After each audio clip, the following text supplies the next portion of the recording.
ఒక పేదింట్లో తల్లి తండ్రి ఇద్దరు పిల్లలు ఉండేవారు. తండ్రి కూలీ పని చేసి కుటుంబాన్ని పోషించేవాడు. ఆ కూలీ పని చేసుకుంటూనే పిల్లల్ని చదివించేవాడు.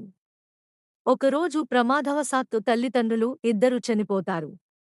పిల్లలు ఇద్దరు అనాథలు అయిపోతారు.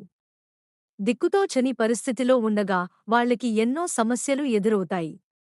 ఇంటి భారం అంతా పెద్ద కుమారుడు తీసుకున్నాడు.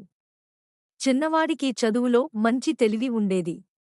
అన్నయ్య తన చదువును మానేసి పనులు చేసి తమ్ముడు చదవడానికి డబ్బులు ఇచ్చాడు. అన్నయ్య త్యాగాన్ని, కష్టాన్ని చూసిన తమ్ముడు ఎలా అయినా కష్టపడి బాగా చదివి మంచి ఉద్యోగం సాధించాలి అనుకుంటాడు.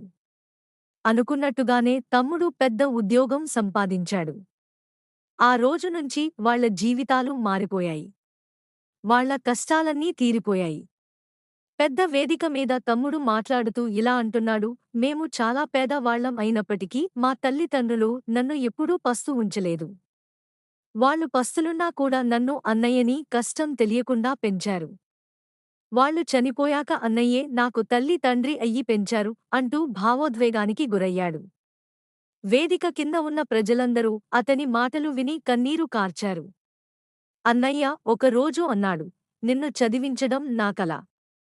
నువ్వు నా గౌరవం కాపాడావు. ఆ మాటలకు తమ్ముడు కన్నీళ్లతో అన్నయ్య పాదాలు పట్టుకున్నాడు. తమ్ముడుని పైకి లేపి హత్తుకుని ఓదార్చాడు. ఈ వీడియో మీకు నచ్చినట్లయితే లైక్ చేసి సబ్స్క్రైబ్ చేసుకోండి.